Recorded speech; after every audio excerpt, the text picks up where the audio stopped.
Welcome to Wholesale Hotline, where we cover everything to do with wholesale real estate. I'm Jamil Damji. I'm Brent Daniels. And I am Pace Morby. And together we cover the most important parts of wholesale real estate. Lead generation. Conversion of sellers into contracts. And dispositions. Guys, remember when you're watching this show, do us a favor and squad up in the comments. Make sure that you are liking and subscribing to the YouTube channels and in the Facebook group Wholesale Hotline.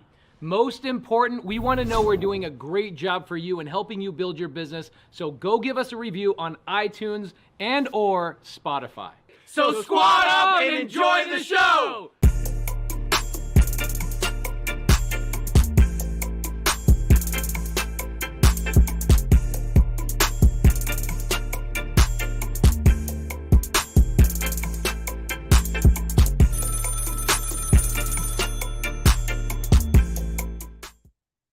Welcome to Wholesale Hotline number 154, where it doesn't matter if you've done 1,000 deals. It doesn't matter if you have done 0 deals.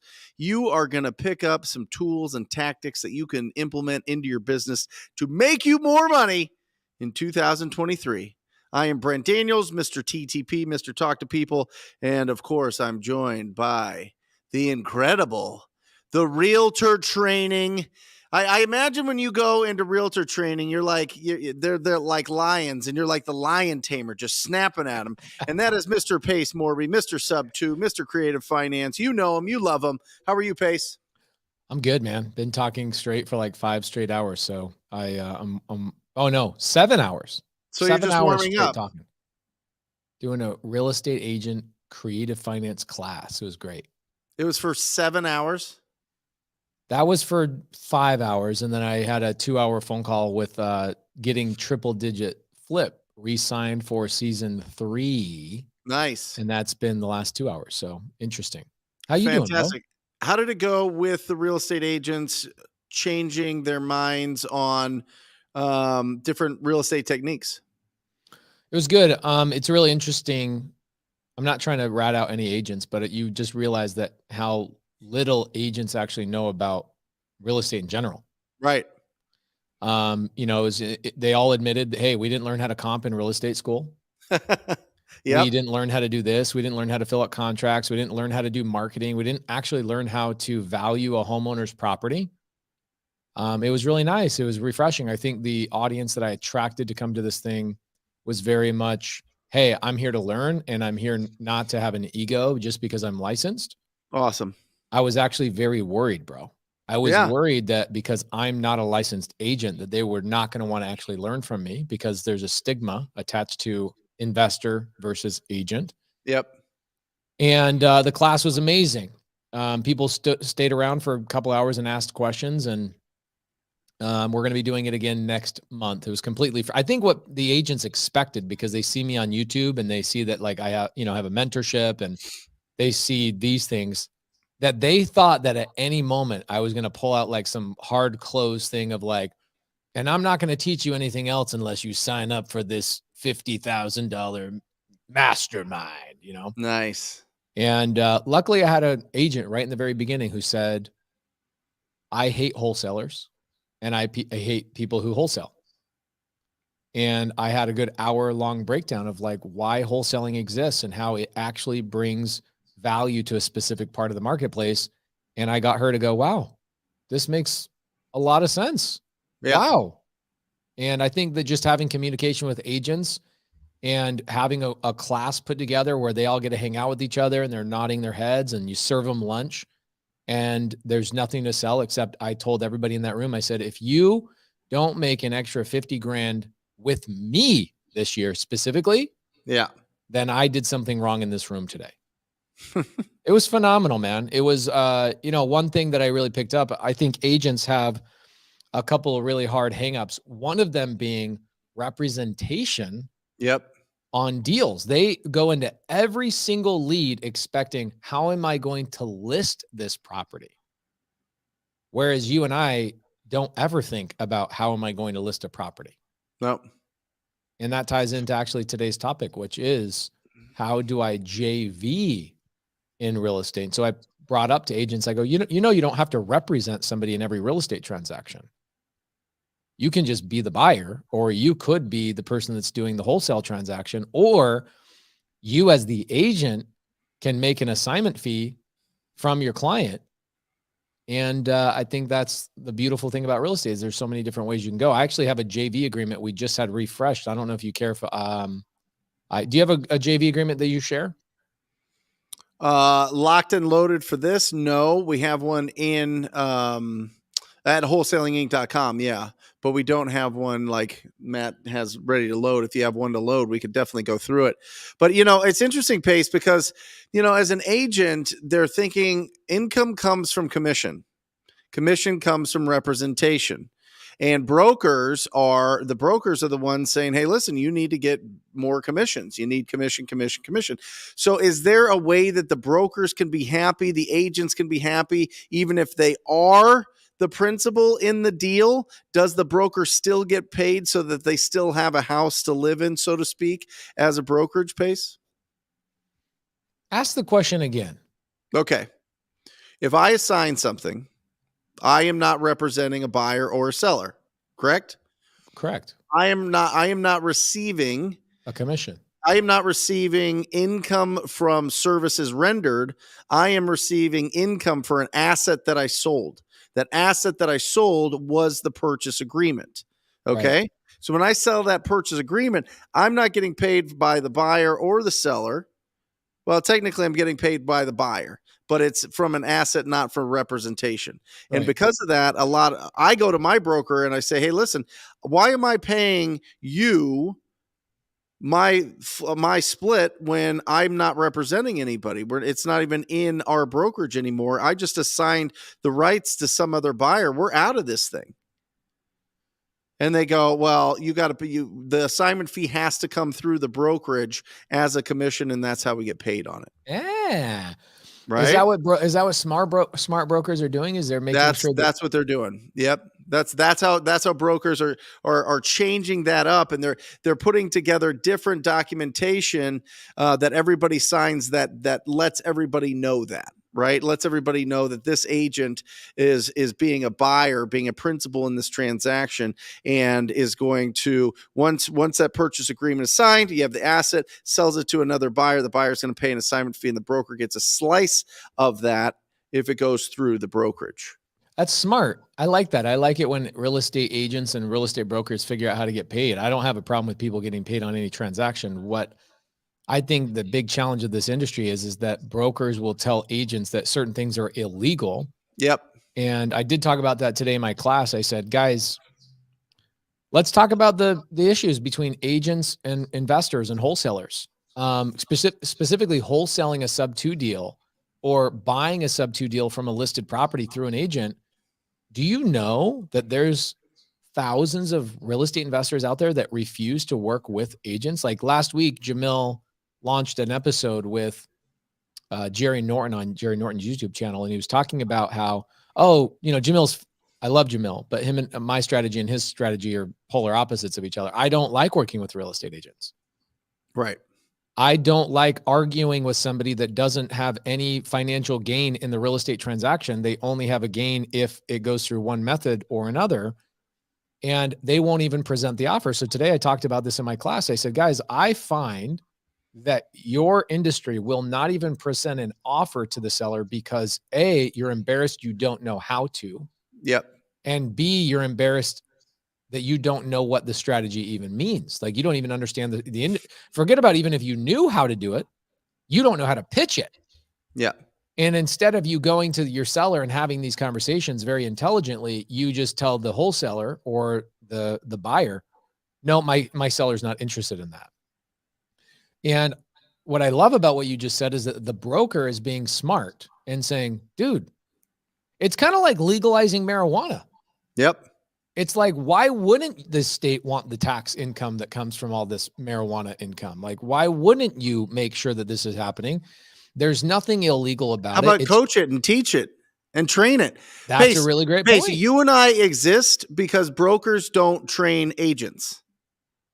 That's a really great way of looking at it. That's the reason we exist. I mean, I mean, for real. Like in real estate, you get your license. And by the way, real estate and the training and everything that you go through is basically like sitting in with an attorney for 90 hours, and they are just fear mongering you the whole time. Yeah. They tell you the biggest, hugest mistakes everybody made. They scare you to death on all these things because they want you to be ethical. And I totally believe that.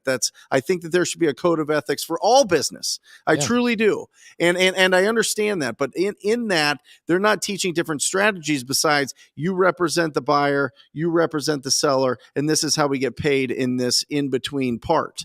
Well, there's this other part, right? Where we become, what happens when we buy our own houses as an agent? When we buy our own houses as an agent, the broker goes, oh, when you want to buy your own house, we'll only give you a transaction fee of $250 to $500 per brokerage. If you're going to be the principal because you're representing yourself, we know that you're great and we want to hook you up, right? Boom. Right. Okay, great. So what happens if you do that 5-10 times a month because you're doing creative finance and you're doing wholesale deals? Well, now the agent, the brokerage is getting some they're getting $250 per deal if you go through that and tell them that you're buying these yourself. But what happens if you don't buy it? What happens when you assign it, Pace? What happens when you're not when you're not the one that's recording it? This is the problem that brokerages have. And smart brokerages are realizing, hey, listen, we're going to grease the wheels to help you assign any deals that you want to do, but we get our cut. We get our cut the regular way, but you're covered by our E&O insurance, right? You're covered with our brokerage and our in-house attorneys and anything else that would happen. You are covered. You are protected. You're not just out there on your own. Yeah. And I think it's a smart thing for brokerages to do. I think it's something that they need to open up and be comfortable with. The reason that they're not comfortable with it is because they like all their disclosures and representing somebody in the transaction and just getting a commission. They're not really sure what needs to be disclosed and not disclosed in a wholesale deal. It's interesting to think about because I feel like with the brokers, right? You and I train a lot of people. And you are the one that really highlighted this for me, is that the people that will never do anything with it are the people who get trained for free. Yeah. And it was really interesting to see the statistics, is that you were right. And so I'm wondering if there are brokers out there. Actually, I know this has got to happen for sure. You're a broker and you go, man, I want my agents to do a lot more business. So you go out and train, you do classes, you bring in special guests, and you probably take your success rate from, let's say it's out of 100 agents that you recruit, you end up having 5 agents that are successful, like at a good high level of making 100 grand or more a year. But then you start doing heavy duty training and you double that. And it's 10 agents a year. But the problem is then some of those agents go off, start their own brokerages. So now you have attrition. You got to keep that training going. I can see why a lot of brokers can justify in their mind, like, dude, I don't have the energy to have to train you guys at such a high level all the time in order to have you still only have go from 5% success rate to 10% success rate. It's a lot of work. Mm-hmm. And for the brokers out there doing it, kudos to you guys because you're fighting the good fight. It would be nice. I made a post on my Instagram this morning and I said, the middle class is getting way smaller. The poor people are getting poorer. Middle class is both going down, and then the middle class is also going up into the richer. So the rich are getting richer, the poor are getting poorer, and that's squeezing the middle. And I did a survey. I said, what do you guys think the reason is? Do you think it's because the government and the education system? Do you think it's rich people have advantages? Or do you think it's that maybe the middle class has gotten complacent and lazy and they get to a point where they just pay their bills and they just want to basically live in,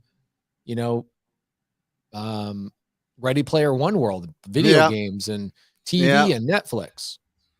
And I had a good 30% of the people said it's because rich people have strategies and tactics that other people don't have. And I'm like, interesting. 30% of people think that it has nothing to do with anything but the rich people just know things. And I do agree with that.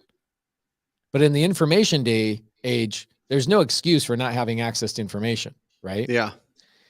So what I think what happens is brokers out there are trying to educate, or there are a good portion of brokers who have tried to educate, but it is a lot of work getting lazy Americans who have gotten incredibly complacent and They don't want to add skills to their merit badge, right? They don't want to gain more merit badges, like learn how to find investor buyers, learn how to do creative finance, learn how to do wholesale assignment.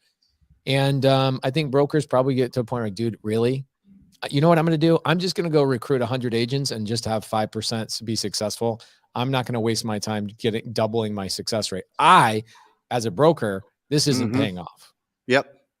But I think they should be charging. I think that what they should do is they go, we'll teach you a new skill. Why don't you come in here and let's charge you for the information and turn it into a business that no matter whether they're successful or not, I think the brokers should figure out how to monetize on that help.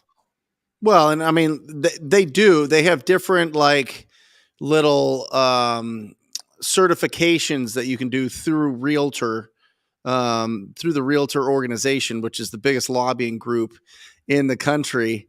And so you can take little certifications, but it's all on how to represent investors. Yeah. How, you know what I mean? Not how to be an investor. It's how to represent investors. You know what I mean? So, yeah. You know, there's this old quote from Earl Nightingale, who he's like the godfather of personal development. And he says, you can't uplift the downtrodden. And I always thought that was harsh, right? I always thought it was kind of like, what does that mean?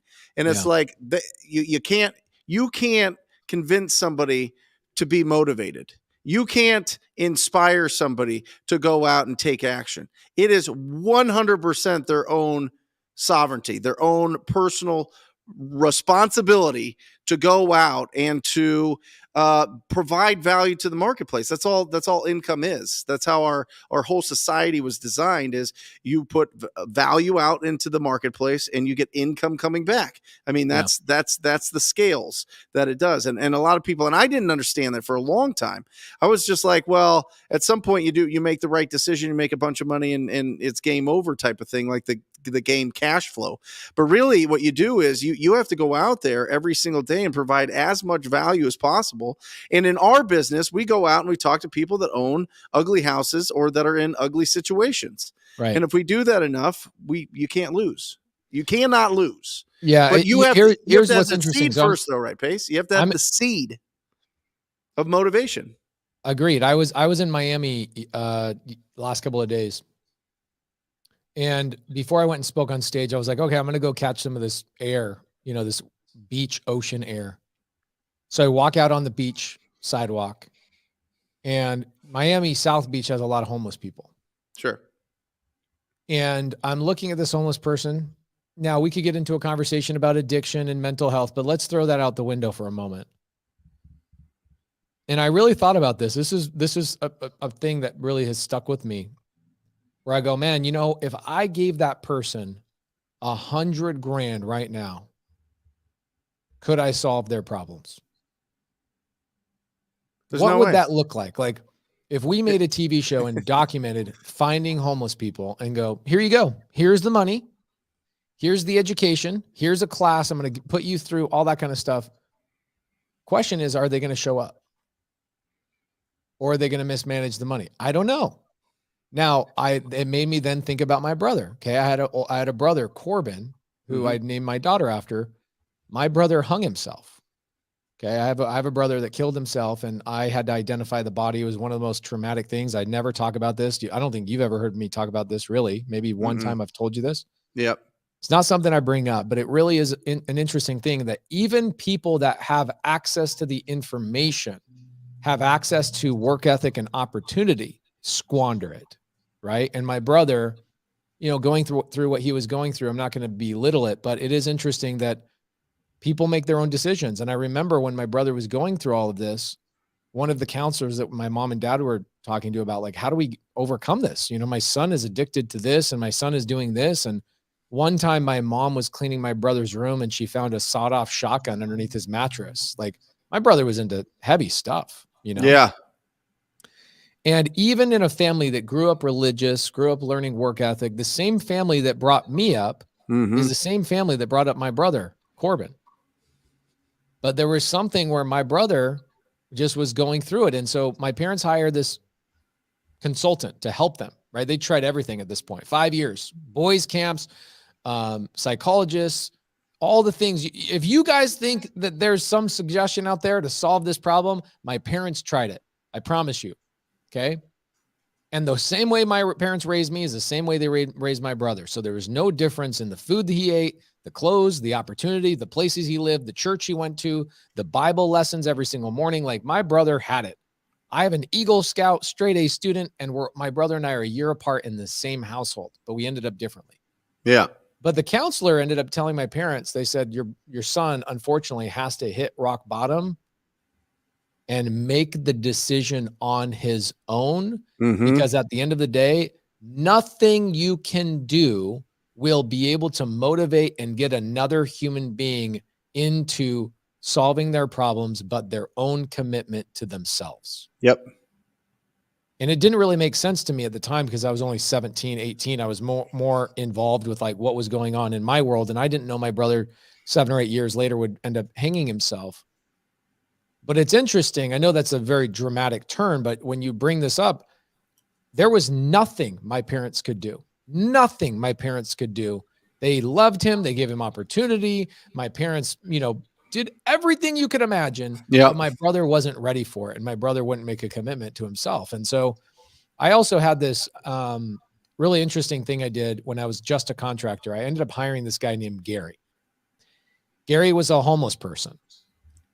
And I met him. I was driving down the road and I see Gary. I'm like, man, he's physically fit. He doesn't look like he's on drugs.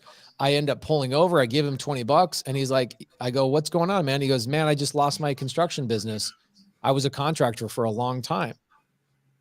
And I'm just down on I'm like, okay, you got all your teeth. Like, you don't look like you're addicted to anything. How can I help you? He goes, man, I just need an opportunity. I need an opportunity. I'm like, man, I'm overwhelmed with opportunity. Okay, what do you need? He goes, man, if I could get a van and I could get a job, I could finish this house for you. Or I could do anything for you. I go, okay, I got a house that I'm getting ready to do. I buy the guy a $5,000 van off Craigslist, like one of those white cargo vans. Yep. $5,000. I let him stay in the house that he's working on. Bro, I don't even want to go into the story. This guy was just self-sabotaging every little thing. Even when somebody gave him all the opportunity in the world, he self-sabotaged everything. And at the end of this relationship, this is what he says to me. He says, Pace, I'm going to be honest with you. There's nothing you can do to help me. I haven't made a commitment to myself to change my life. Yep. Bro, I was blown away by that. What do you think's the difference? You know what I mean? What is the seed of belief in yourself? You know what I mean? That you can, even though you failed, even though you screwed up, even though you might have lost relationships or lost, your profession or your job or your income source or whatever else. How do you get the seed of belief back into it, into yourself? I mean, at some point, faith has to come in, right? I can tell you what, at 100% of everything that that has allowed me to be successful actually did not even come down to me. What it came down to was the people I was around. Mm-hmm. When I met Brent Daniels, my income increased $1 million a year. When I really started collaborating with other people making $2-3 million a year, I started making $2-3 million a year. Yep. Even today, I was collaborating with somebody talking about their business and what they're doing on the back end. And I was sitting there taking notes. I'm like, man, I am literally a product of my environment. I take zero credit for any of my success. I know what it looks like to not be around the right people, but still have the same work ethic. I was a contractor making a good living, but I wasn't making money. Like, I wasn't generating wealth. I got around the right people. It has changed my mindset. And here's what happened with my brother. I'll tell you, where my brother veered off is this. Okay. My brother Chance, he'll never listen to this podcast, so I don't worry about him hearing this, but I'll rat him out a little bit. My brother Chance was my little brother Corbin's idol. Okay. So Chance is older than me, and I've got Harmony, then I've got Pace, then I've got Corbin. Okay. My brother Chance, at the age of 16, invites my brother Corbin to go sneak out of the house with him and go hang out with his 16-year-old friends. Mm-hmm. My brother Corbin is like, wow, I want to be one of the cool kids. And what do you think he does at age 11 years old? 16-year-old nonsense. 16-year-old nonsense, right? He was an 11-year-old kid that my brother Chance, who was drinking 5 years earlier and he was supposed to, is now having my 11-year-old brother drink because that's who Chance was hanging out with. Okay. Yeah. And so my brother and my two brothers would sneak out at nighttime, and they would come even knock on my door and go, you want to sneak out? And bro, I had this really weird experience when I was in 6th grade with one of my friends, Tyler. I was at his house. His brother shows up drunk, and this guy is out of his mind drunk.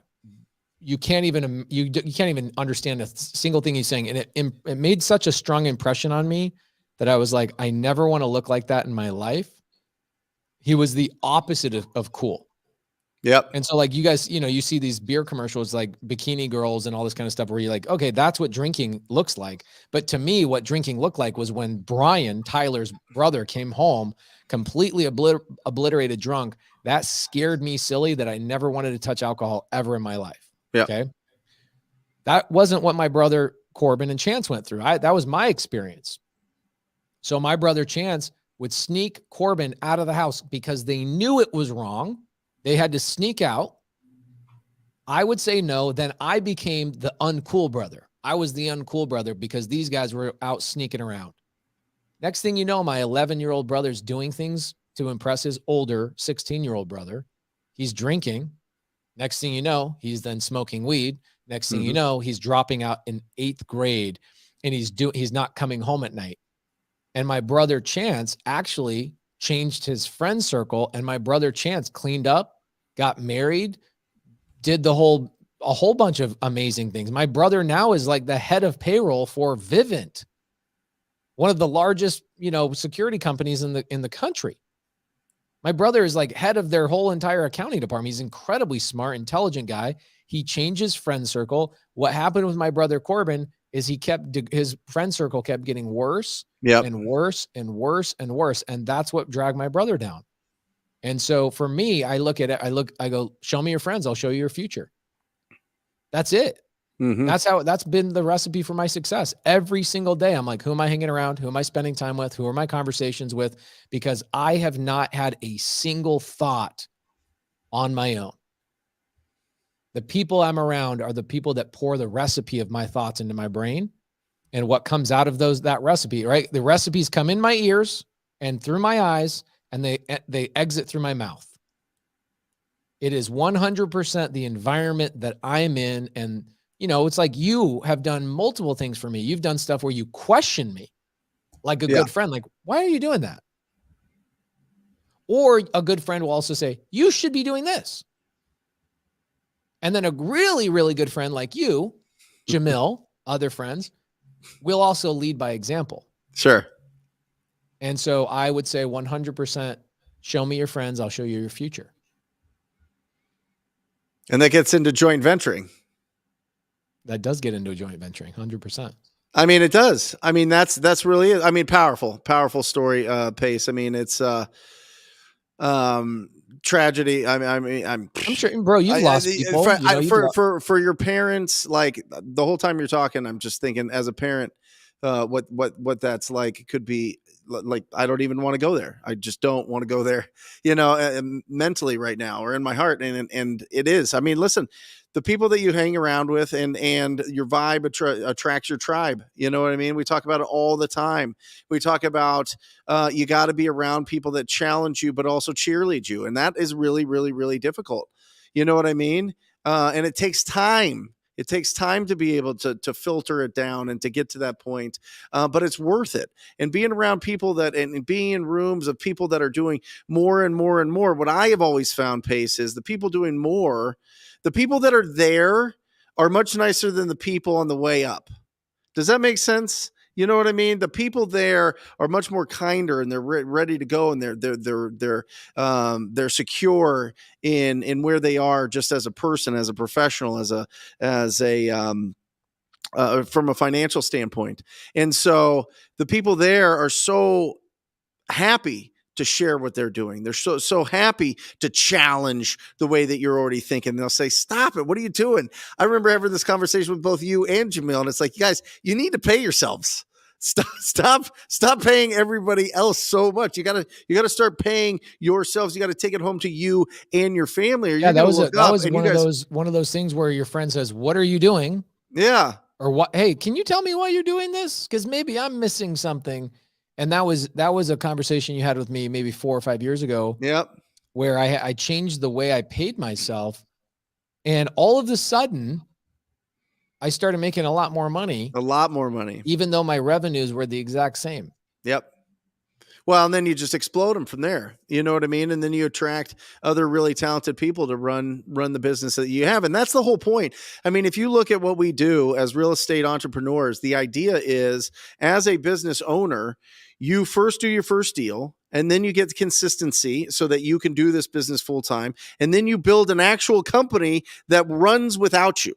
On a daily basis, it runs without you going in and having to pound the phones every single day and go on all the appointments and go and talk to all the title companies and hard money lenders and all this stuff. It allows you to elevate your game to another level. And that's when you start really buying assets and really getting into wealth creation, really doing exciting things. But you can't do that if first you don't lay the groundwork of really, really, really hard work for a long time.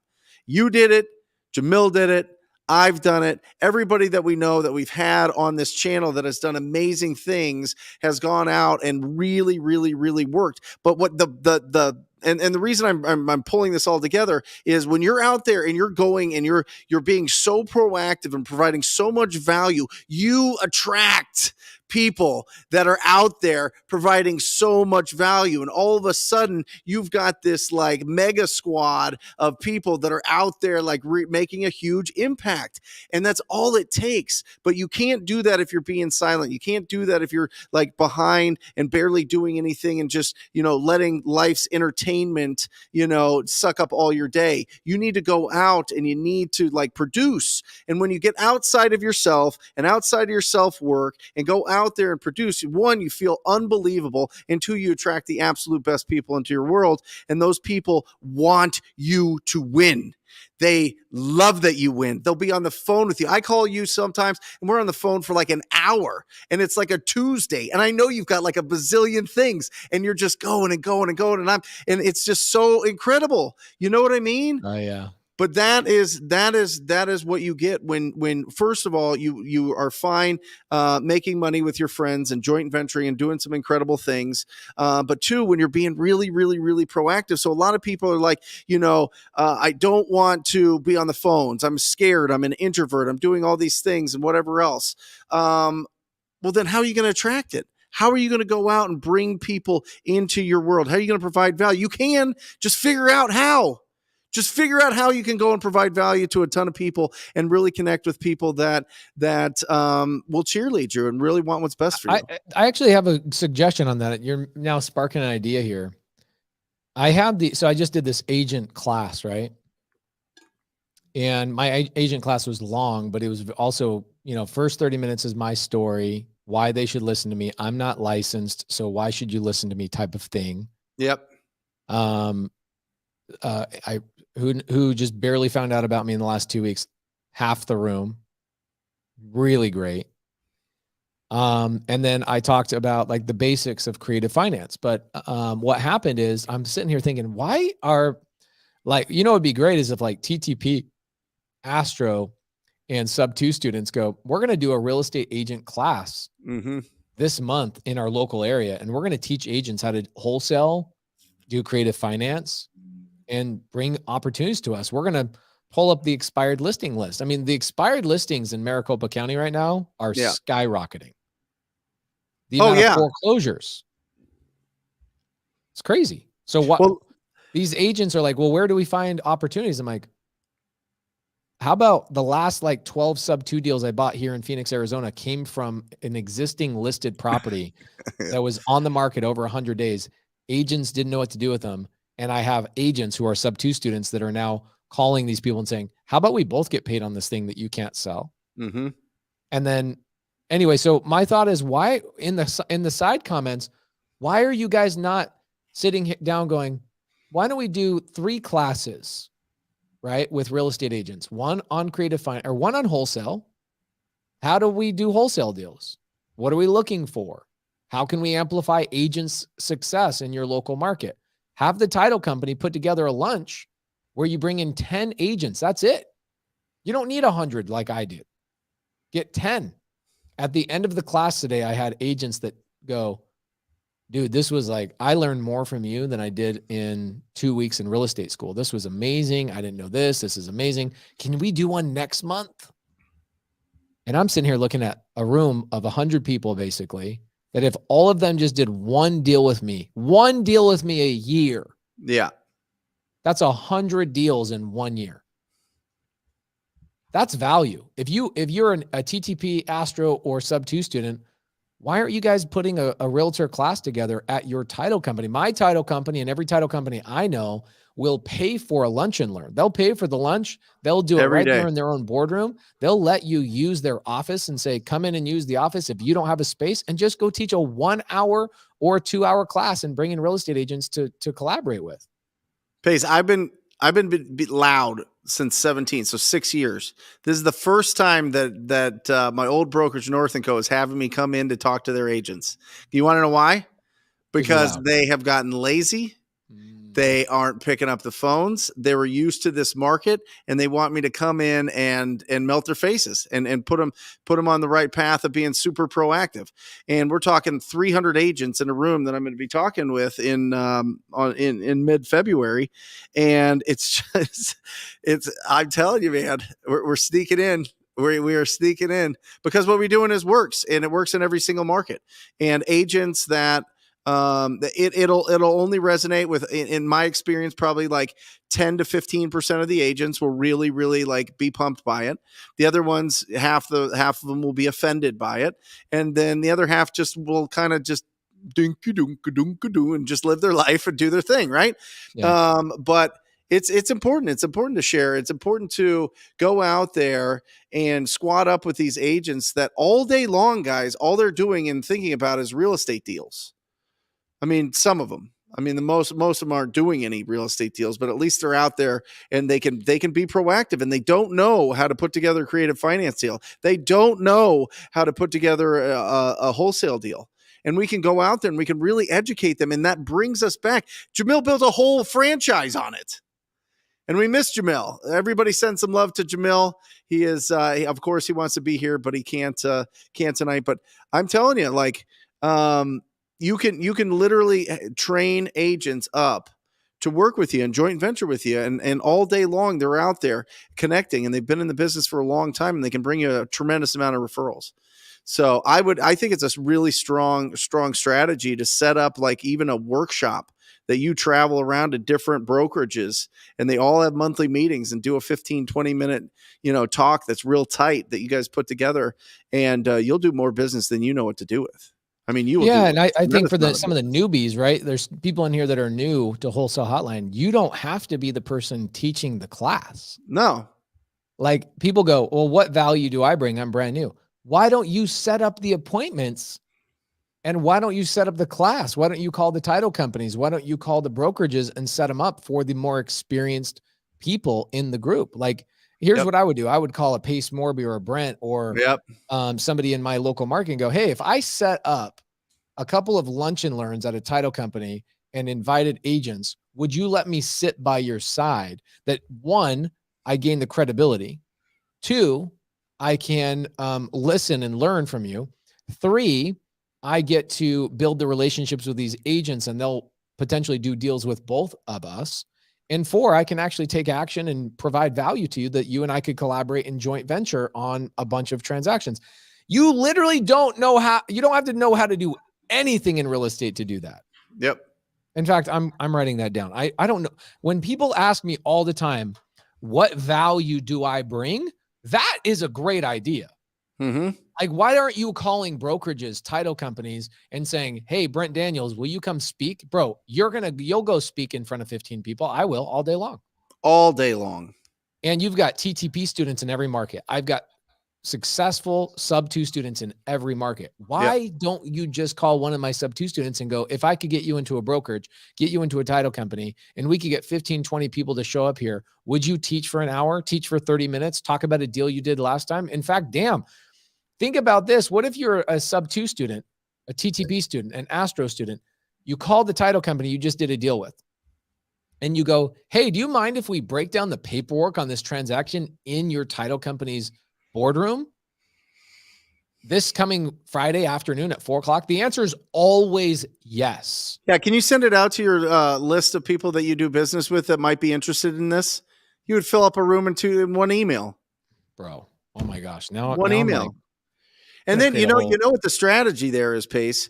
You go, hey, listen, here's what you do. This is how you go find these deals. This is how you do these deals. And this is how you become the buyer. If you don't want to be the buyer, fine. I'll be your buyer. Okay. I will be your buyer. I will give you proof of funds right now. I will be your buyer. If you don't want to do it, I want you to go out and do all of these strategies. If you don't want to do it, I will do it for you. I will do it with you, whatever it is. Okay. And I'll tell you, they will bring you so many deals because they'll be like, let me just see how you do this. Let me see it in real life. Or I just want the commission and be out. Like for real. They literally would. Like, and then you could go into so many different things. All right. If you have a listing that is really beat up and and you get an offer on it and it's going well, and for some reason it gets wiggly, I'd love to be your backup offer on any of those listings that you have. How about that? I want to be your second best buyer. Put it out to the market, put it out to everybody, get the highest and best. Send that deal when it gets wiggly to me, and I'll save it. You keep all the commission. You could be a backup offer on every single deal in town. Here's the problem with this. It goes back to the very beginning of what we talked about. The problem with this is there's the people that do and the people that do not, right? There's the people that take notes, and then there's the people that take action. Yep. And so even this strategy that we just talked about, I'm going to call it the zero value strategy. You provide zero value to the marketplace as you stand right now. You don't know how to fill out contracts. You don't know how to fill out paperwork. You don't know how to find buyers. You don't know how to talk to buyers. You don't know how to talk to sellers. You don't know how to negotiate. You don't have any money. You're broke. Well, even though you have zero value, you have tremendous value by picking up the phone and setting up. This is the thing is we put this on my Instagram stories. I had 120 people sign up in less than 5 minutes, and my team had to turn the thing off because there were so many people that wanted to come to this thing. I'm like, man, I didn't know there was such a demand for this. And then I was like, of course there's demand for this. None of these agents know what they're doing right now. Their brokers are not teaching them. You don't even have to know everything about everything. Find somebody in your local market in the Wholesale Hotline chat right now, or in my Facebook group, wherever you want to find them, and say, why don't we JV on this? Why don't we go and call 5 title companies and put on a class? Yep. Not even a full master class. Just go, we want to break down where we found our last deal, how we found our buyer, and why we chose this title company to do the transaction. Come do a lunch and learn with us. It's 30 minutes plus some Q&A. If you did that and you're brand new and you just called somebody else that's more experienced, dude, you would be the most well-known person in your market within 3 to 6 months. Yep. Mike Mahoney, you know Mike, my best friend, did this back in the day during the downturn, teaching agents how to bid at the foreclosure auctions. And he worked for a company called Brown Equity, and nobody wanted to bid at the foreclosure auctions. They just paid them $3,500 every time to bid at the foreclosure auctions. So he was going in and he was like, here's exactly how you can be our competitor. Here's exactly what you need to do. The exact step space, like down to the T. It was very, very, very analytical, and nobody did it. Everybody became their client. Everybody became their client. I'm just telling you, it's absolutely. Here's what happened today. Okay. This was really, really great. Jake Edwards, thank you so much. He says, Pace, sincerely appreciate the time you gave us agents today. Jake, please tell people, like, was it valuable? Obviously I gave you guys 4 hours and I spent money on food. And so what did you talk about? I mean, how do you keep agents for 4 hours? Oh, bro, you know what I mean? It was interesting all the way to the end. Cause are you breaking down Sub2 Deal? What were you breaking down? I broke down maybe one deal. Today I just was introduction to what creative finance is. So how do you introduce? What's your first like? What I 5 told minutes of that my first thing was breaking down. We talked about lead generation in their business, and I said, let's talk about leads, right? I learned that I had to go get 50 leads to get a contract. And then when I learned what creative finance was, here's how I found out is that I wasn't able to solve all these people's problems. Yep. Yet I was spending all these money on these leads. Doesn't that suck? And all the agents are like, yeah, it's the freaking worst. I'm like, okay, well, if I told you that I don't even care about the good leads anymore, I actually care about the bad leads. That's what gets me excited. Would you guys want to learn more? They're like, yeah, that's why we're here. Great. So let me explain seller finance to you. Let me explain Sub2 to you. And I told stories about like the bunny story, the F-150 story. I told stories about recent deals I did. Why did the seller? A lot of what people really need to understand with creative finance in their first introduction to it is, why does the seller do these things in order for them to go, oh my gosh, I got it. You're actually solving a problem that I, as an agent, cannot solve. I need to learn this and add this as a merit badge to my lapel. And that probably took an hour and a half just to get that far. And then I broke down every acquisition strategy, and I broke down every disposition strategy of like, how are the ways that I can acquire deals besides cash?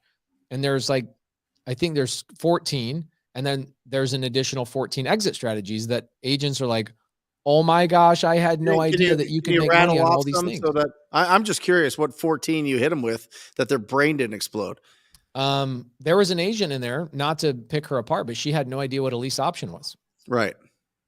Right. And that was great. She did understand Sub2. She could understand, she'd explain Sub2. So we went cash, seller finance, Sub2, hybrid. We then went to lease options.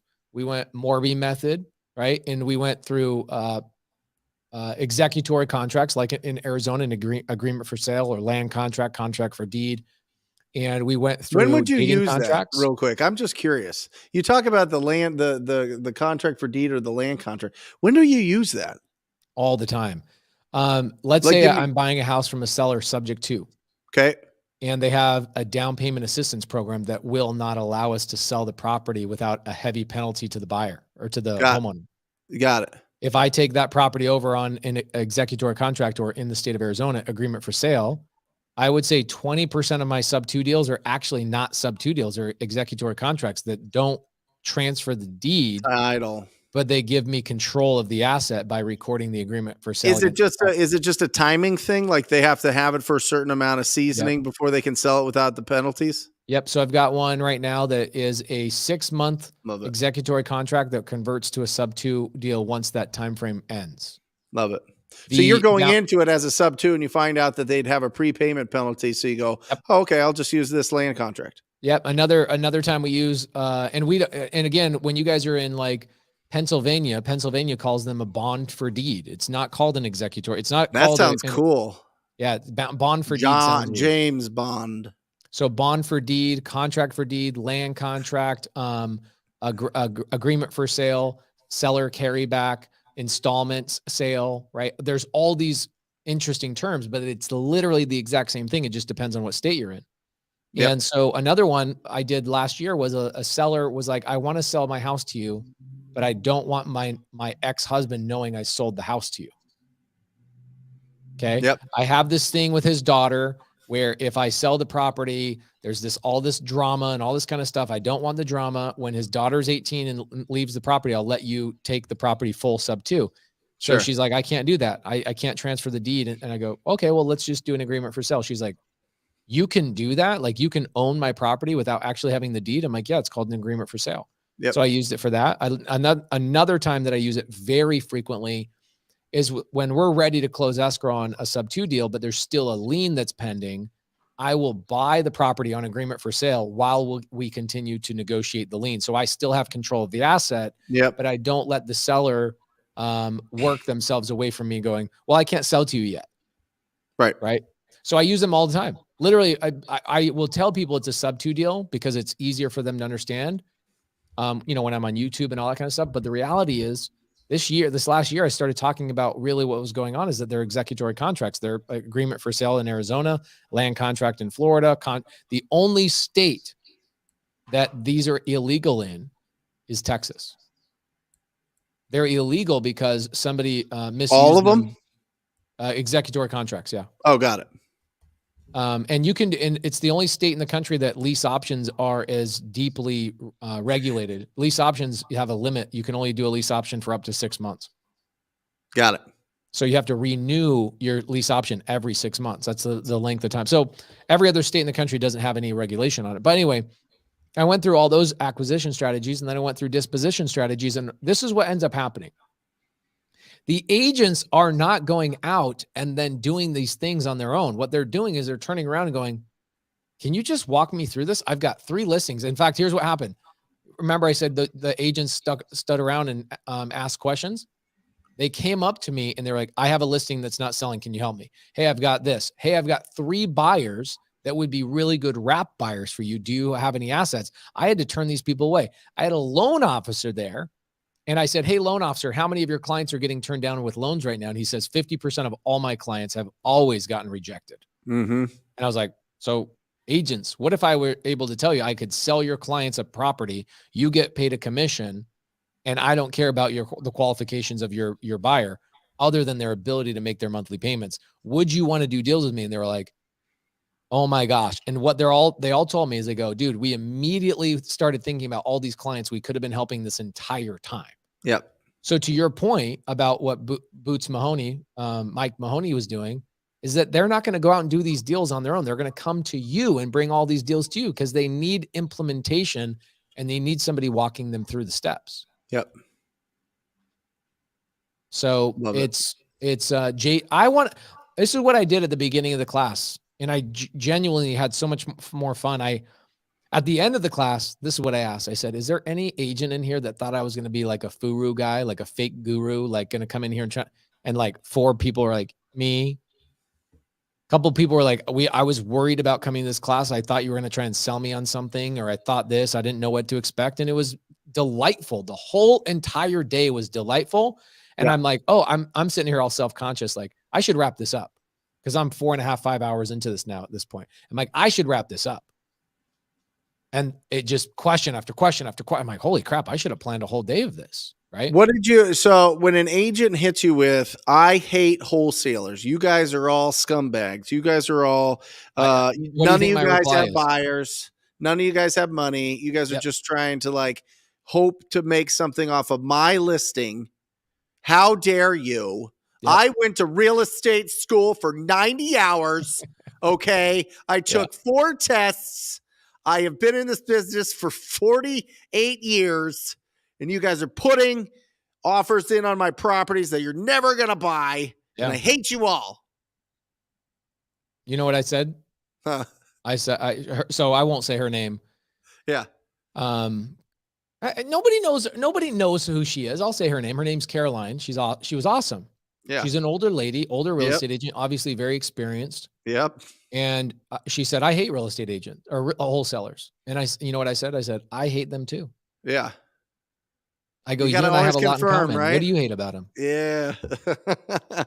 And she said, well, you know, she was trying to be reserved. And I said, let me guess, you don't like that they don't have earnest money?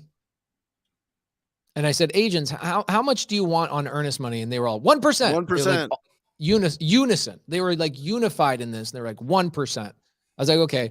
So what I don't like about wholesalers is they don't have any earnest money. That bothers me because I own a title company and I see it all the time. 85% of wholesalers that come and open up escrow don't have earnest money. Yep. Okay. The other thing that bothers me is they don't have any buyers. So they're going and locking up contracts with homeowners, but they actually don't have a buyer that they've ever spoken to before. Yeah, they're liars. Yeah, they're liars. And then I said, I also don't like, one thing I don't like, I actually like, some wholesalers are not going to like this. I'm a wholesaler too, by the way. I'm telling her this. I go, I'm a wholesaler, but there's things I don't like about the wholesale industry. I wish there was a place that I could tattle on a wholesaler and that somebody would hold some wholesalers' feet to the fire. Like there are people in our local market, Brent, Jamil, myself have blackballed these people from doing business with us at least, that will file a memorandum on a homeowner's property and sit on it for 5 to 7 years until somebody has to come and arm wrestle them, spend $1,200, $1,500 with an attorney to get that memorandum removed. that I never hate had a that contract too. with him.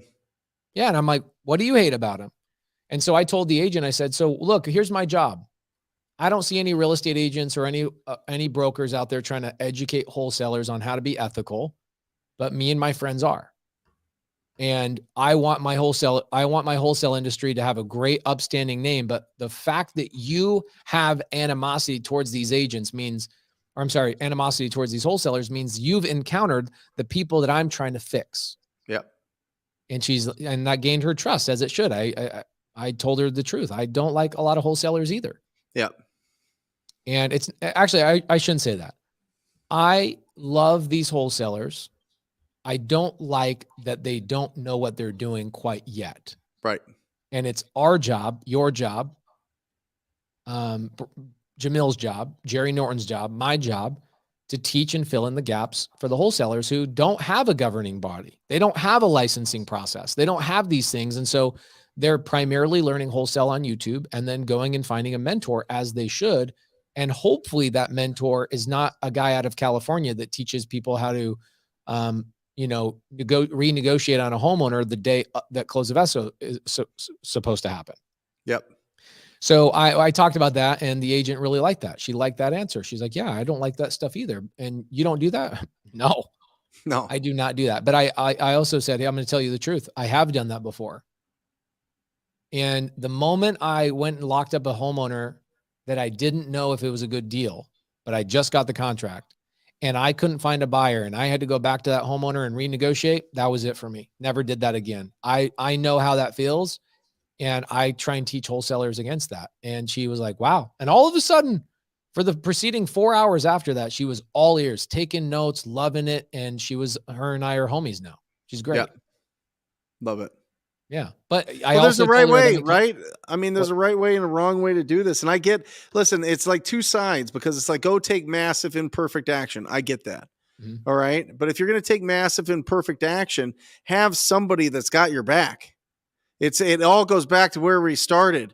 Have a squad, have somebody that has done this, have somebody review the offers that you're putting in, have somebody guide you, work for somebody for 6 months, work for somebody for 90 days, go and join a group of people that get together and talk about real estate investing. Find somebody that you connect with that understands and does deals, and ask them to work with them. Ask them to take you under their wing and to make sure that you don't go out there and screw it all up, because I don't think that there's anybody that genuinely, there's a few bad apples. There's a few bad actors that are just, I don't know, something's wrong. Something just isn't connecting to be ethical and moral. But for the most part, everybody's sweethearts. Everybody's going out there trying this business. They're not trying to screw up a deal or cancel a deal or promise something that they can't do. They just don't know better. Yeah. And all it takes is to squat up. All it takes is to find somebody that will be like, no, you can't get it at this price. You need to get it at $50K lower than what you're about to offer them. You know what I mean? I've got the buyer for this deal. If you can lock up this deal. That's how you start really building the momentum and really, doing this with a lot of confidence and a lot of certainty, because a lot of people are just hiding behind emails and blast out and text messages, and they're not building real relationships and real reputation in the business. And it just takes you way longer to build wealth if you do that. Yeah. If you do it right and build your squad, you'll build it faster. As well, though, in the class is I did point out, hey, there's about 5 things that wholesalers don't like about your guys' industry. Can I tell you guys about that? Obviously, I gained their trust before I said this. Yeah. But I said, number 1 is you guys won't even present an offer, even when it's a good offer. Right? There's a lot of lazy people in every industry, including licensed real estate agents. Okay. Another one is that you agents will take a listing will not sell at the price that you take it at. And you're going and putting a house on the market. You're locking up a seller in a purchase contract. I'm not a purchase contract, but a listing agreement for 6 months, knowing damn well it's not selling at that price. Yeah. You want to talk about ethics? Yeah. You want to talk about ethics? You are lying to your homeowner. Now they're going to say, well, what do you want me to do? I go, okay, well, I think there's really good agents that handle that properly. And they, instead of turning down the listing, they tell the seller straight up, I don't think we're going to sell at this price. In fact, I know we're not going to sell this price. And if you're okay with me still doing the listing and not being mad at me when you're not getting offers at that price, I'm happy to put it on the MLS, but I think you're going to trade at this price. I think that would be great. The other thing is the way that agents treat other real estate agents. Oh my gosh, bro. My wife and I make this joke all the time. You know who hates an agent more than anybody else? Is another agent. Other agents. Oh, Another for agent. sure. And so, you know, there's good and bad of every industry, but looking at the joint venture possibilities between wholesalers, real estate investors, people that are buying property, and real estate agents, man, if we could unite and joint venture on stuff together, think about all these vacant, how many vacant houses are in the United States right now? 11 million single family houses over a year. You don't think we could make a dent if we actually just work together? Well, listen, 6 to 10% of the market's in distress at all times, and real estate agents are not equipped to be able to handle that. You said 6 to 10% of the market is in distress at any given time. We have 143 million residential units. This is just residential. This isn't land. This isn't duplexes, triplexes, fourplexes, apartments. This isn't commercial. This is, well, no. It is duplexes, triplexes, fourplexes. Anyway, 143 million. So 10% of that would be 14 million opportunities every year. 14 million. 11 million homes are vacant. Now, a lot of those are second homes. A lot of those are just beat up. A lot of those are opportunities that we can go after. What do you think? What do you think about this question? I like this. Peace. Peace. Some people think my name's Peace because my hat has the peace sign. That'd be dope. I get a lot of people that are like, yo, Peace. I'm like, oh, you think my name is Peace? Oh, that's great. I like it. That's cool. Brent, what do you guys think will happen if they make wholesalers obtain a license? What are your thoughts? Yeah, it would be the best thing. I agree with this. I think wholesalers that are just getting into the business don't want to do this for some reason. And I think the reason is I don't want people telling me what to do. And I think that that wholesaling attracts a very specific type of person, somebody that I'm going to generalize here for a second, so don't get upset. Yeah. Generalize, people. I'm going to generalize. Wholesaling is literally the first step getting started in real estate, is the lowest barrier of entry to get a real estate deal. Yes. Okay. It attracts people that really have no other option. They might have been disenfranchised from their, local environment. They might have been, grew up in the wrong place. They weren't educated. They don't have the money to go get a real estate license. And they're like, damn, I can learn some stuff from Brent Daniels' YouTube channel and go make 10 grand this week. Yep. Oh my gosh, this is amazing. I love it. It's going to attract people that don't like being told what to do. Well, I don't think it would be a full-blown real estate license. That's a much different thing. I think it would be like an hour class, or not even a class. I think it would be something that you just have to pay a few $100 and be in a register so that they could get you. What are they going to teach you? Who's going to teach the class, Pace?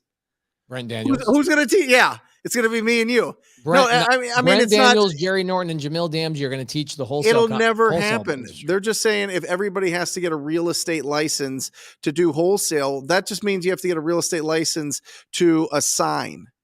Right? That's all that's saying, is to assign a deal in this state, you have to have a real estate license. Great.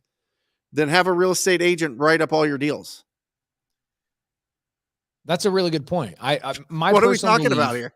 You know what I mean? Like you could have a real estate agent write up all of your deals and pay them $200 a deal. Yeah. Right? You can get your own license, which would be a huge advantage. But I think most of it is going to be, they're not going to require a full-blown license. I think they're going to just require some sort of certificate, kind of like they do in Philly. Yeah. You know what I mean? And I really, this was like hot and heavy in 2020 and 21. Where's it at now? Like it was going to be like dominoes falling all over the place that everybody's going to have to get a license. I think what happened is the market changed. And now the realtors are busy trying to sell their houses that have days on market of over 100 days. I think, and they're not complaining. busy right now. I think it's not going to stop. I do think that it's going to continue to get regulated. And I not only don't have a problem with it, I actually enjoy the regulation. I have a contractor issue I'm dealing with right now. And I made a phone call to the contractor the other day and I said, hey, I'm going to call the ROC. No big deal. I don't want to cause an issue. I don't want to argue with you, but I'm going to call the ROC and I'll have them come out and look at it. Bro, he came out the next day and solved the problem. Yep.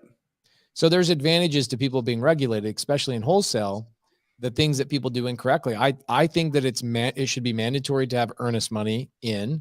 Yep. Put your money where your mouth is. Don't try and negotiate somebody's largest asset when you don't have $1,000. Go find a gator lender. Go find a transactional lending business. Go find a JV partner. Go find anybody. Find a TTP student. Find an Astro student. Find a Sub2 student that has $1,000 and cover your EMD. I think that there should be a standard contract in wholesale. I would love a standard contract in wholesale. I think that there should be something that happens to people that file memorandums on properties that didn't perform in the first place, other than a slap on the wrist and no fine. For sure. You know, and there's, besides that, if wholesalers could kind of clean up those things, I think wholesalers would have a good name in the industry. And it would be really cool if wholesalers had a score. You know, like I can pull up an agent right now and I can see exactly how many transactions an agent did last year. And I, as the consumer, can see how many deals they did, how many listings they did. And I can go, man, you did 3 deals last year. Why would I hire you? Now, I don't want it to that level, but I sure would like to have a standard contract. I would sure like to have some standard processes across the board. I think it would bridge the gap between agents wanting to do more deals with us, and I think it would make it a little bit more mainstream. But there is something cool about wholesale being kind of like the secret strategy that a lot of agents don't even know about, which gives us, the wholesalers, the cutting edge advantage to go out and get deals that they simply can't touch. And same thing with creative finance. For a long time, I'm like, I don't want any agents to know about creative finance, because I come to the table, you guys, excuse my French, shit the bed for 6 months on a listing because you don't know how to sell this property in a down market. You haven't learned actual real estate. You've learned how to stick a sign in the yard, and you've learned how to look on Zillow, and you've learned how to look on comps and go, all right, well, what do you want to list it for? And then field phone calls. That's not real estate. Okay. That's servicing a homeowner and putting a sign in the yard and listing something on the MLS. Understanding how to sell something when the market is not trending upward, that's where real estate becomes really strategic. So I have, for the longest time, really enjoyed going, I can't wait till your listing expires, because I'll walk in there, avoid paying your listing fee, and I'll get the deal directly done with the seller. But in the spirit of trying to push this industry forward, I have to swallow that and go, man, I want these agents to be my friends. I want this industry to come together as a collective and solve all these problems all collectively. I want a joint venture. I look at agents now, the last probably year and a half, and I go, man, if you want to do deals with me, I'm going to make you $100 grand this year. Just me. That's my goal. If you're an agent and you learn how you and I can work together, every agent I know should make $100 grand with me every year. And it's the same thing with wholesale. It's the same thing with fixing and flipping. It's the same thing with buying and holding. It's the same thing with creative finance, which is all 3 of those combined. But I just look at Monique Walker, one of these shining examples of real estate agents that are like, I made $1.5 million as an agent. Wholesaling to a wholesaler. Bro, that's like a third of her business. I mean, she's an absolute superstar. Yeah. Right. I mean, what's the model? The model is talk to a bunch of people as a real estate agent. She gets up, she makes calls every single morning. She goes on appointments. If the appointment is rough and they know that they want to trade potential equity for speed and convenience, she calls Jamil. She texts him probably. She probably doesn't even call him. Probably just texts him, and he gives her a buy number, and she goes in with that, and boom, they split the deal. Marlene says, where can we see how many deals an agent has done? This is pretty simple. If you have access to MLS, my wife is always snooping on agents, right? Yep. When she's, you've probably done this 1,000 times, right, Brett? 1,000. You're sitting there talking. Let's say you have a listing or somebody at North & Co. when you were like a big real estate agent, you were fighting with an agent that was being a hard ass on the other side. You're like, dude, let me freaking look you up. And you look them up. You've had one listing in your whole life. And you're like 74 years old. When did you start this business? Yeah. So you guys don't know this, but agents have the ability to see what other agents are doing, not only how many buyers they've represented, but how many sellers they've represented. You get to see all of these things. The only way I know how to do it easily is through the MLS. My title company has the ability to do it. My title company has this really cool software that can show you all the things for listing agents. And it can also show you all the hard money lenders who have issued the most loans. Yep. And it can also show you who the loan officers who are producing and issuing the most loans on retail deals.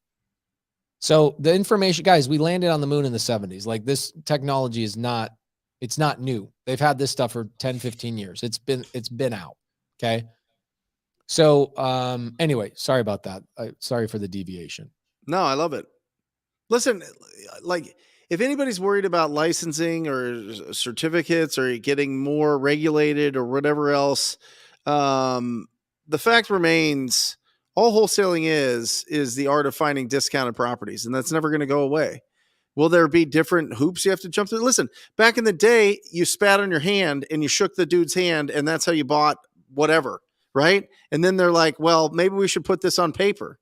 Okay. Well, maybe we should record all these papers. Okay. Well, maybe moving the industry forward is a good thing. Okay. Go try to buy land somewhere that doesn't have title records. Try that. Try doing that. See how that goes. Right. This is an interesting comment. This in the spirit of transparency, let me tell you how I feel about Joe Carrera's post. I like this, Joe. Thank you for this. He says, how about you teach me everything I need to know?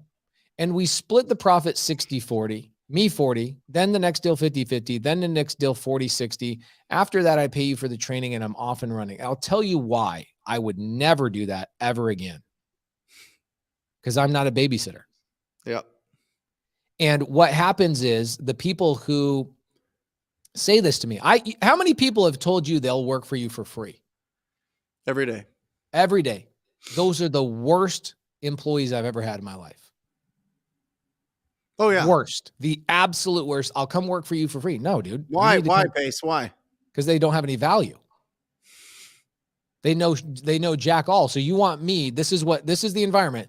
By the way, I'm going to tell you right now, until you've done this, you cannot even rebuke me at all.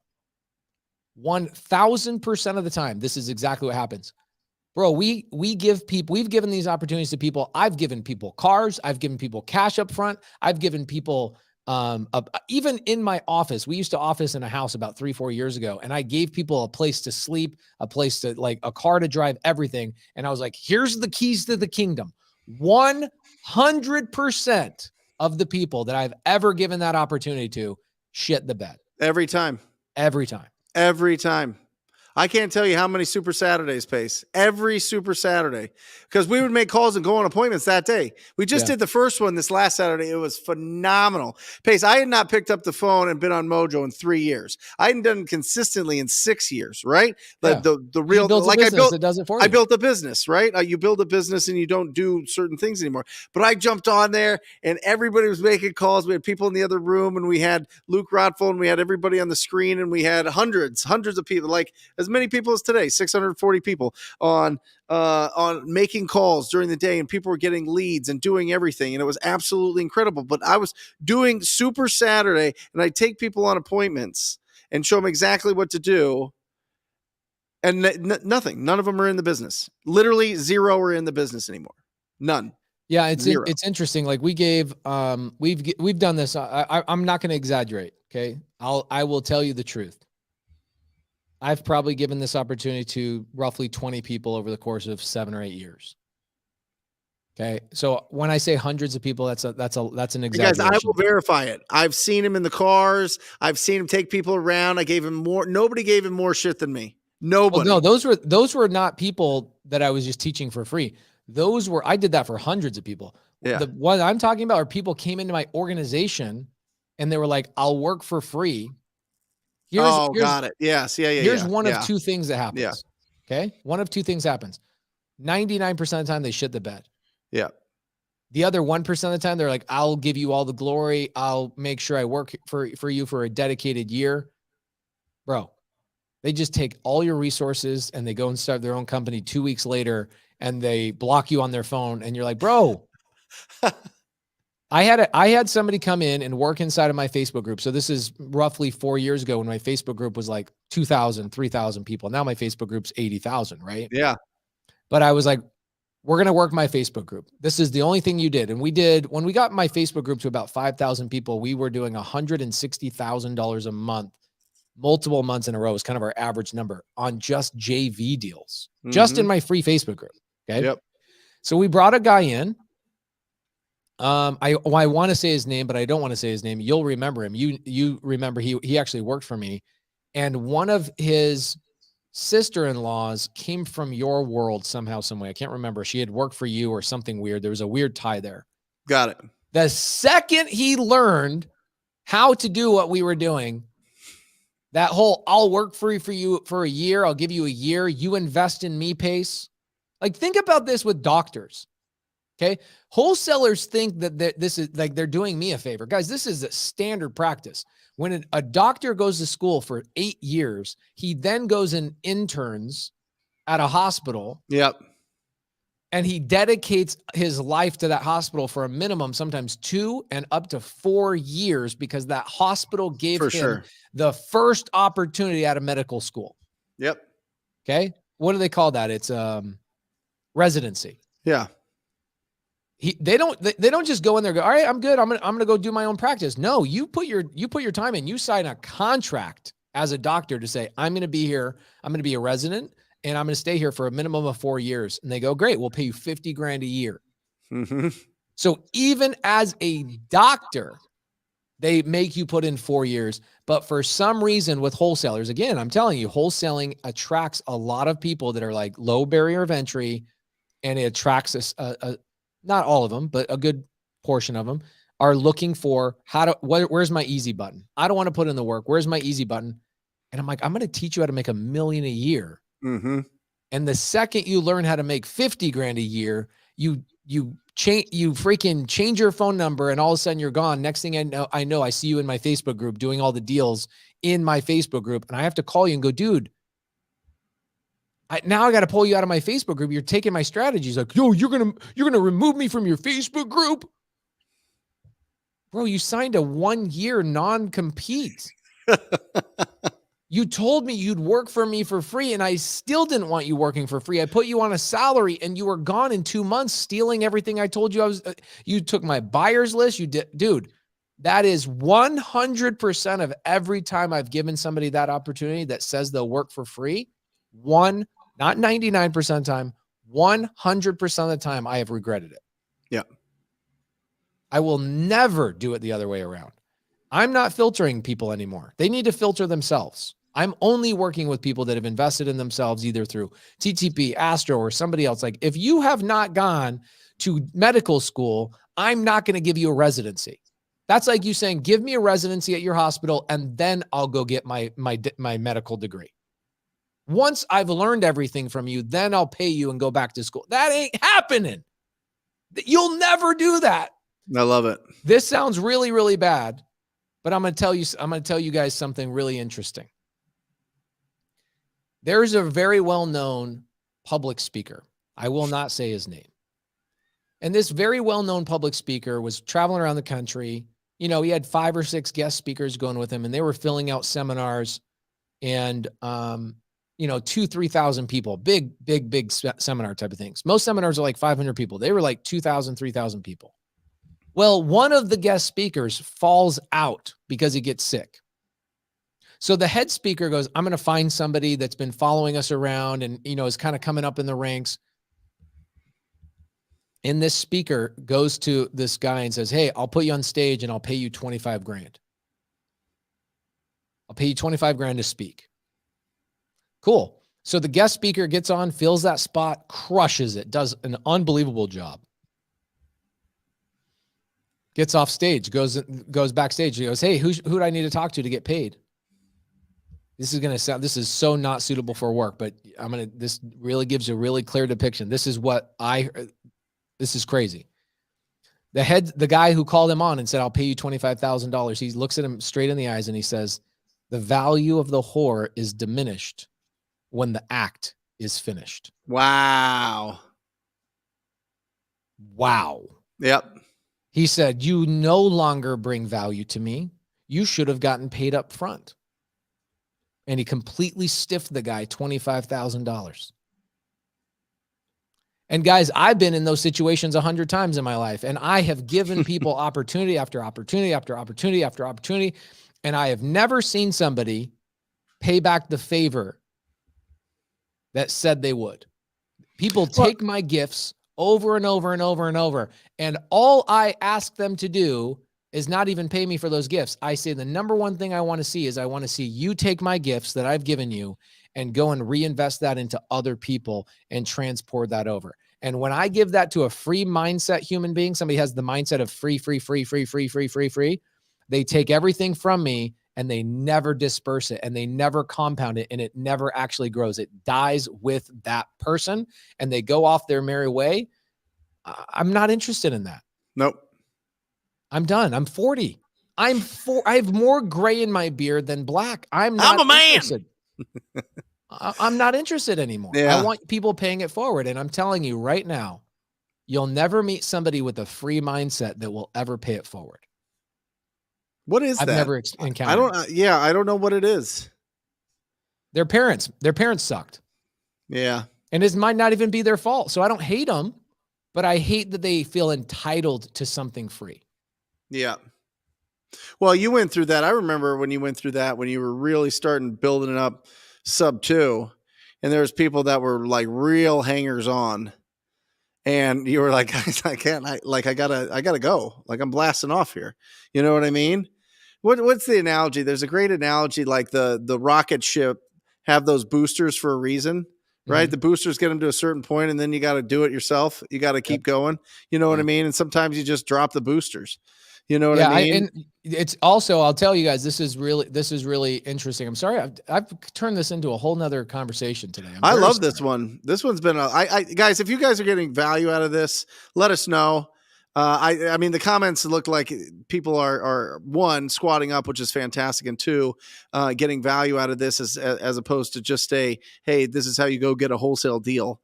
But I'm telling you, 90% and more. I mean, whatever. Put whatever percent you want on it. But so much of this business is mindset, and so much of this business is being surrounded by people that have really strong mindsets and a lot of experience. And that's what we're trying to do here.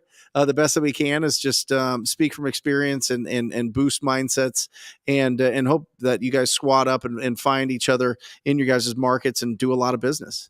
This might be the best joint venture training of all time. I got a couple of things that are also on my chest about this thing. I'm going to give you guys a couple pieces of advice. And you people out there that are Christians are not going to like this. Guys, I'm Christian too, but you don't hear me talking about my religion all the time. Okay? I have been burned by more people that have professed in the first sentence I've met them that they're Christian than people that don't talk about religion. My first suggestion to you is don't wear your religion as a merit badge. Wear your actions as your merit badge. And what I hear a lot of people, they go, hey man, you can trust me. I'm a Christian. Immediately, I don't trust you.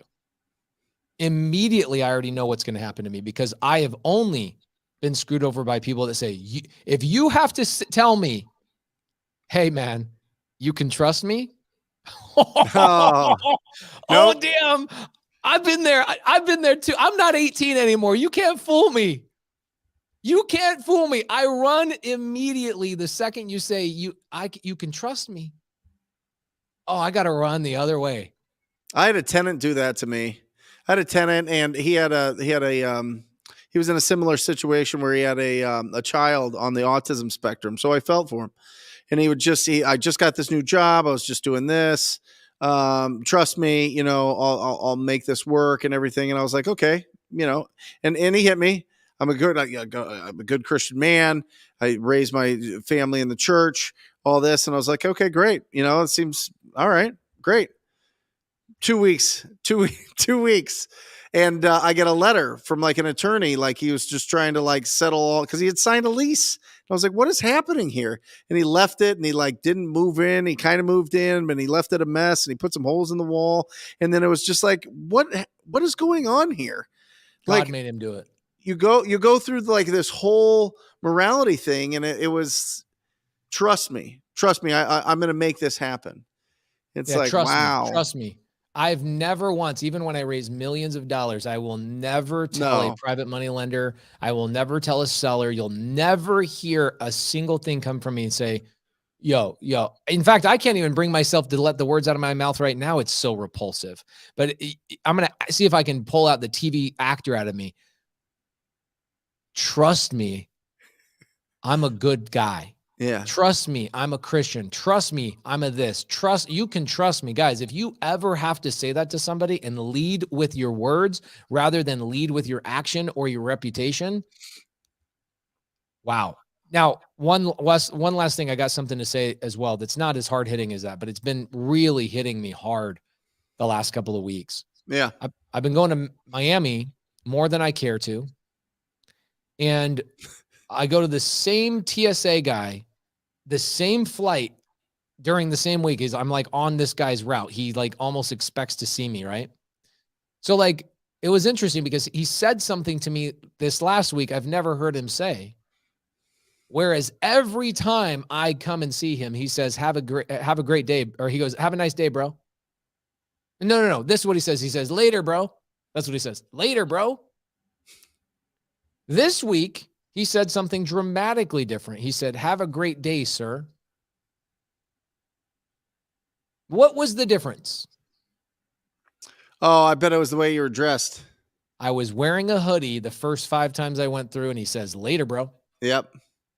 I was wearing a sport coat when I went through, and he says, thank you, sir. Have a great day. Yeah. Guys, the way you dress, the way you do your hair, the way these things are important. If they weren't important, we'd all be driving white cars with hubcaps. Right? Especially going on appointments with sellers. Like, I would not dress like this. No chance. I would be poloed out, or I'd be buttoned up shirt. I'd be slacks. I'd be like at least a nice pair of pants, good shoes, the whole thing. Right. You do not go on appointments all schlubby. My team, when they come in on Fridays and they have to wear all their TTP gear because I make them, because I just love having everybody with TTP gear. They bring a change of clothes to go on appointments right after our meeting.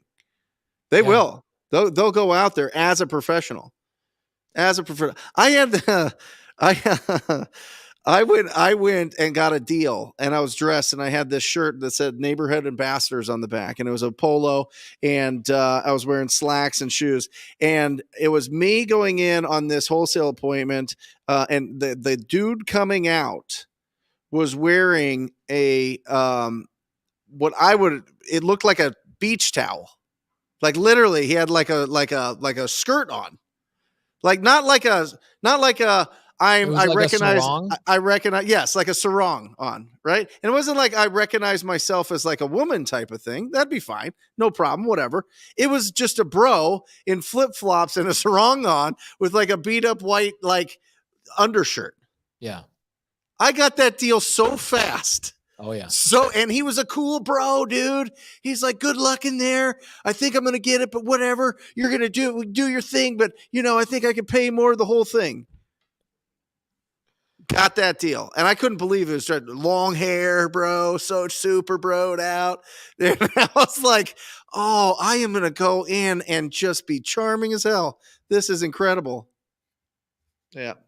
Yeah. Bro, I'm just, of course, I go in. I want to act myself. I want to be around people where I can wear a hoodie 90% of the time. But when it's appropriate, I put a sport coat on. I put a button up on. I make sure that. And here's the other thing too. I was getting dressed this morning. My wife did not even question me because she knew where I was going. She knew I was going to speak and teach agents today. Am I Yep. going to show up to talk to agents who that their broker wears a button up every day, the people they respect, the mortgage officers they do business with wear a button up or slacks every day, and I'm going to show up in a hoodie? Right. No, because I wanted to dress up as a sign of respect to them. And that it was my sign of saying, look, let me show you. I took this as seriously as I want you guys to take it. And I appreciate your time, and your appearance does matter. Yep. And I go to meetups. Okay. I go to meetups. Some people are not going to like to hear this either. We're at 6:30 mark. Yep. Guys, have you guys enjoyed this podcast today, by the way? Guys, listen, check out the podcast. This is a podcast. I mean, obviously it's a show, but definitely check out the podcast. I don't know where Pace just went. Pace just left. Check out the podcast, Wholesale Hotline. It's on Spotify. It's on iTunes. It's everywhere that you can find your favorite podcast. Make sure you check it out. It's got individual podcasts from Pace, Jamil, Jerry Norton, and myself 7 days a week. Galen wants me to ring a bell because it's been a great week. It's a great start to the week, guys. It's a great start to the week. That's why we do this on Mondays, so that you can go out and take serious action. I want next Monday that we ring the bell some more, Pace. We got to commit to this because we saw a lot of people in here that just closed a lot of deals, and I want to recognize everybody. Here you go. Come on.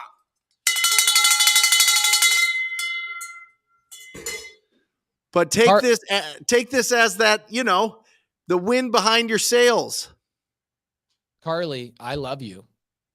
And I appreciate you working with me on my team. She makes a really good point here. She does. However, there is a point in this life where you can be Gary V. Yeah. Where you have $1 billion and you can wear what you want when you want because your accolades are the clothes you wear. Yep. What you've accomplished is stronger than anything you can wear.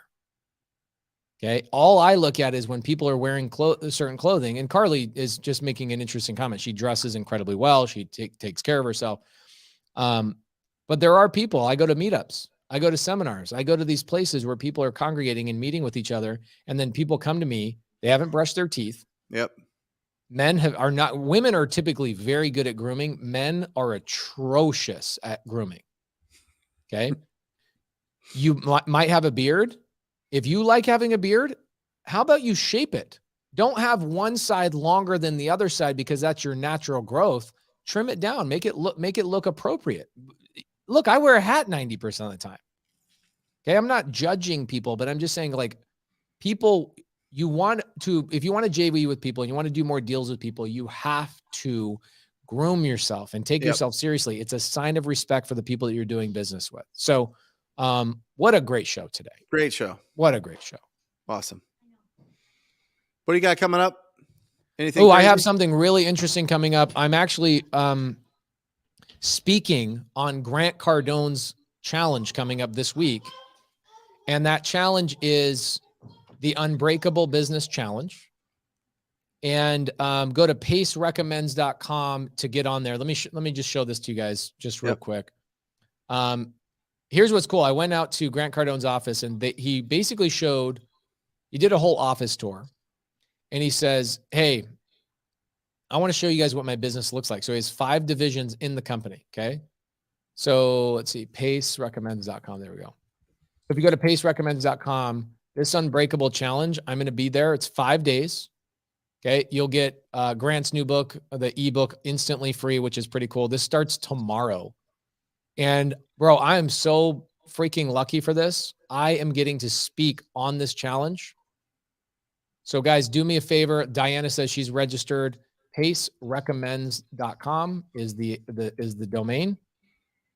And they're having me, what do you think they're having me speak about? Community. How did you know that? Bro, you're the authority. Thank you, dude. That means the world to me. I was surprised. I get a call from Elena Cardone, and she says, "Thank you, guys." A lot of people are saying they're going. Thank you.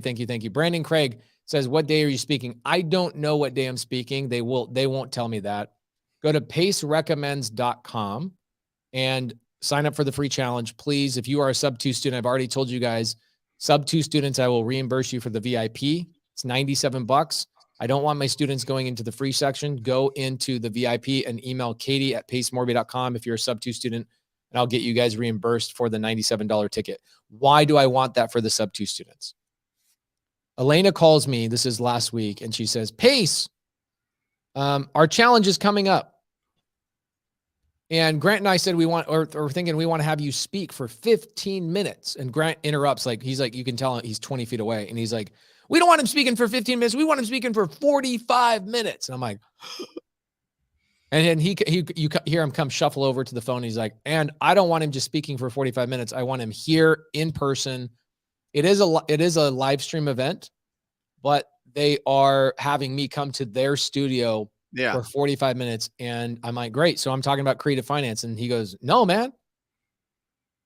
I want you talking about this community. How have you built this unbelievable community? What are you doing different than everybody else? I want to know. We haven't been able to do what you've done. We want to see what you're doing. He's like, I'm going to be taking notes. I'm going to be literally sitting next to you, taking notes on this. So he's like, I'm doing this for myself, not even for the audience. So I really would love to have my Sub2 community there. Come into the VIP section, because in the VIP section, you get to be behind the stage with me, and I get to see all your chats. I would love for you guys to change your name and put the Sub2 logo in there so that everybody in the VIP section know you guys are there. So go to pacerecommends.com. I look forward to seeing you guys. I don't know what day I'm speaking yet, but I will be flying to Miami to do that speaking. And it's this week. It starts tomorrow. So pacerecommends.com. I'll be doing that this whole week. Awesome. What do you got going on this week, brother? Wednesday, 10 a.m. Mountain Standard Time. I'll be going live, answering whatever questions you have about wholesaling real estate. It's going to be a lot of fun. We do a little training in the beginning. We squat up in the comments like this and get a lot of questions and answers out. So be prepared. That's 10 a.m. Mountain Standard Time on the Brent Daniels YouTube channel. We love you guys. Thank you for joining us. Let this be the jump start to your week. I want some massive deals next week when we get on the show. We love you guys. See you next week. Later. Or just say squat up. So squat up and enjoy the show. Yeah. Yeah. Okay. 1, 2, 3. So squat up and enjoy the show. What are you doing? I didn't say nothing. Why? I don't know. Okay.